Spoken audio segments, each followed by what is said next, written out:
mes chéris, bienvenue dans cette nouvelle vidéo. Vous avez vu dans le titre, nous allons parler de flatulence, de gaz, de paix, de ballonnement, oui, de tout ça. Aujourd'hui, on va exploser le sujet. Donc voilà, si jamais vous êtes nouveau ou même encore vous êtes nouvelle, ouais, abonnez-vous ici, c'est par là que ça se passe. Likez, commentez. Pensez à partager ce contenu avec la famille, les amis, même les ennemis. Oui, il faut que ça touche tout le monde. Vous avez vu le sujet. D'accord? Voilà. Entre autres, pensez à jeter un coup d'œil sur le site rosemooneyfashion.com. Si vous ne le connaissez pas, c'est un site de produits naturels. Nous faisons de la cosmétique naturelle, des remèdes naturels. Voilà, allez-y, jetez un coup d'œil, des savons, des soins corporels, tout ce qui est bon pour le corps. Est-ce que vous vous êtes déjà posé la question de savoir, primo, pourquoi je pète et deuxièmement, pourquoi mes pets sentent mauvais? Tertio, comment s'en débarrasser? Dans cette vidéo, je vais vous présenter tout ça et je vais vous présenter bien entendu une solution naturelle. Alors, les pets malodorants pour la plupart du temps sont considérés comme le résultat d'une mauvaise alimentation. Par exemple, nous savons que si on mélange les œufs, le chou, le haricot, et ben le résultat c'est pouf! C'est Hiroshima et Nagasaki. Ça, tout le monde le sait. Mais parfois, vos flatulences peuvent signifier quelque chose. Ça peut signifier que vous avez des problèmes intestinaux, vous avez des problèmes de côlon, vous avez des problèmes de santé ou tout simplement vous avez fait un mauvais mélange. Nous allons décortiquer tout ça dans cette vidéo. En numéro 1, nous allons déjà commencer par l'alimentation. Effectivement, beaucoup de personnes consomment des aliments riches en fibres, ce qui peut en conséquence donner des pets. Quand je parle d'aliments riches en fibres, je veux dire ici les brocolis, les choux, les asperges, les haricots. Ça peut sentir comme l'œuf pourri à cause du soufre qui va se libérer lors de la décomposition des aliments ou même encore de la digestion. Bien sûr, si vous constatez cela après avoir mangé les aliments cités ci haut, la solution serait simplement de changer de régime alimentaire sans aller plus loin. En numéro 2, nous avons les intolérances alimentaires. Certaines personnes, sans le savoir, peuvent souffrir d'intolérance alimentaire. Je parle par exemple des personnes qui sont allergiques au lactose, qui sont allergiques aux cacahuètes, à certains aliments comme ça. Quand vous consommez ce genre d'aliments auxquels vous êtes allergique, la résultante peut être des pets malodorants. En numéro 3, nous avons les médicaments. Certains médicaments, même certains antibiotiques en général, peuvent vous faire souffrir de ballonnement. Lorsque vous avez constaté cela, la simple chose à faire est de reconsulter votre médecin et de lui demander de changer le médicament. Vous voyez, c'est souvent très simple. En numéro 5, nous avons la constipation. Bien souvent, c'est l'une des causes les plus communes aux flatulences, aux gaz qui sont malodorants. Donc moi ici, je vous conseille bien sûr de prendre des laxatifs doux, faire du sport, manger des fibres, manger ce qui peut voilà, dégager les intestins, les ananas, des choses comme ça. Il y a beaucoup d'aliments sur mes vidéos, vous savez ce que vous pouvez prendre pour vider le côlon.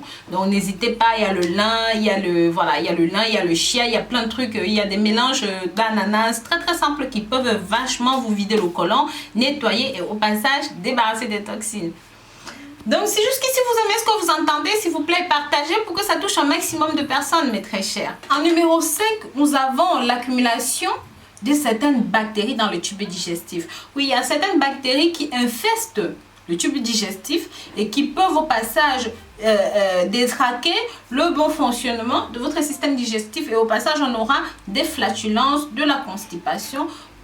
Franchement, quand vous avez ça, il n'y a pas 1000 solutions. Il faut consulter votre médecin pour qu'on vous fasse déjà un test et voir si c'est ça et pouvoir vous prescrire certains médicaments en conséquence. En numéro 6, ce qui fait le plus peur et ce dont je voulais parler dans cette vidéo, pour moi c'est le plus important, c'est le cancer du côlon. C'est l'une des causes les plus rares, mais ça arrive souvent. Il faut dire que ça touche à peu près 6% de la population. En fait, ce sont des petits polypes ou même des petites tumeurs qui vont se former le long du tube digestif. Avec une simple coloscopie, on peut vérifier cela.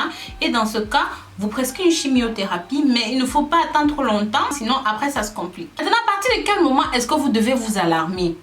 Parce qu'il y a des constipations qui sont passagères, qui sont occasionnelles, d'autres qui peuvent partir et venir. À partir de quel moment est-ce que vous devez tirer la sonnette d'alarme? Si vous souffrez constamment de crampes sévères ou même de douleurs abdominales, de ballonnement, de nausées, de vomissements, de diarrhée, d'incontinence intestinale et même de selles sanglantes, de perte de poids, de faiblesse, de douleur, de faiblesse masculine, de fièvre, alors vous devez absolument consulter. Il y a quelque chose qui ne va pas avec votre tube digestif. En prévention, comme je vous ai dit plus haut, il faut éviter les choux, les boissons gazeuses, il faut manger lentement, il faut éviter les chewing-gums parce que ça met de l'air dans le système, dans le tube digestif et ça le détraque. Parfois trop manger et même fumer des cigarettes peuvent aussi être l'une des causes. Maintenant je vais vous proposer ici quelques aliments que vous pouvez consommer pour lutter contre cela, mais je vais vous montrer aussi une petite recette faite maison qui va vous nettoyer le côlon et de ce fait vous débarrasser des gaz. Pour ceux qui n'ont pas le temps de préparer quelque chose d'intéressant, vous pouvez utiliser de la menthe poivrée. J'en ai parlé dans beaucoup de précédentes recettes. La menthe est tout simplement exceptionnelle pour le corps. Buvez une tasse avant chaque repas pour de meilleurs résultats. Vous pouvez aussi prendre un thé à la camomille, c'est comme vous le souhaitez. Après, il y a le charbon actif, il y a le vinaigre de cidre de pomme. Et vous pouvez même faire du sport, de l'activité physique. Quand vous bougez, ça dégage tout à l'intérieur, ça vous fait aller à la selle et de ce fait, ça peut vous aider dans ce sens. Vous avez une recette au clou de girofle. Sachez que, comme j'en avais parlé précédemment, le clou de girofle possède des enzymes digestives qui vont aller stimuler les intestins. Donc, ce que vous pouvez faire, vous pouvez bouillir, par exemple, 6 clous de girofle dans un, on va dire 100 grammes, enfin de quoi faire un verre. Vous laissez infuser et puis vous buvez ça avant le repas. Et ben, ça va tout simplement préparer ce qui va arriver après. Maintenant, si vous n'avez pas des clous de girofle, vous pouvez prendre son huile essentielle et mettre environ 2 gouttes dans un verre d'eau chaude. Vous laissez refroidir et vous buvez avant chaque repas. Et si vous avez regardé ceci jusqu'à la fin, mes très chers, marquez-moi dans les commentaires gaz. Je saurais que vous avez vu jusqu'au bout. Donc voilà, je vous remercie d'avoir regardé cette nouvelle vidéo jusqu'au bout. Je vous dis à très bientôt pour de nouvelles vidéos. Si vous avez aimé ceci, mettez plein de pouces en l'air, partagez pour que ça touche un maximum de personnes. N'hésitez pas à nous rejoindre sur les réseaux sociaux, Facebook, Snapchat, WhatsApp, Instagram, Pinterest. Oui, je sais que je suis partout, mais allez me suivre là-bas. Je vous dis à très bientôt. Prenez soin de vous. Bisous, bisous.